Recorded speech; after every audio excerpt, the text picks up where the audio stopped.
The BBC has been accused by Labour peer Kate Hoey of siding with the European Union over Brexit, but do you agree with the claim? Express readers can vote in our poll on whether you think the BBC sided with the EU on Brexit. And when you have voted, scroll down and leave a comment with your views. Our poll comes as Brexiteer Ms. Hoey launched a furious attack on the broadcaster in a Twitter post. She said, "When the history of the Brexit period is written, the BBC will be shown to have totally sided with the fear-mongering EU.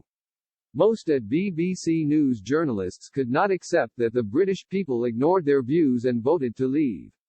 Ms. Hoey's comments were in response to a tweet by Defund the BBC which insisted the corporation had gone into meltdown, following Boris Johnson's announcement on Friday that the UK would prepare for no deal.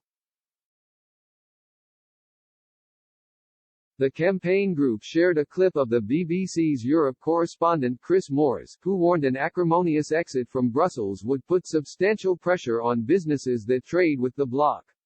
The group tweeted, "The BBC has gone into meltdown over the Prime Minister's statement this afternoon.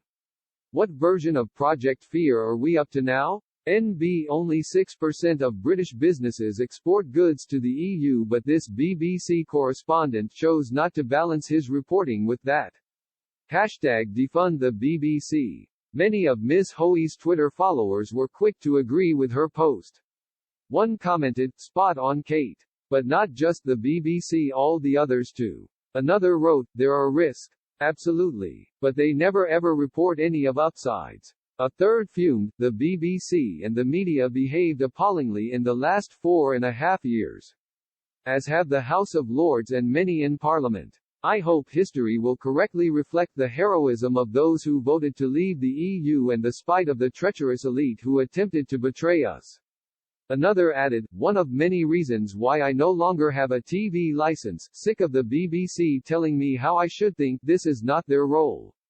A fifth blasted, "Catherine Hoey totally agree. The BB seems to have been invaded at the very top by some self-righteous individuals intent only on portraying their views using the BBC as their voice.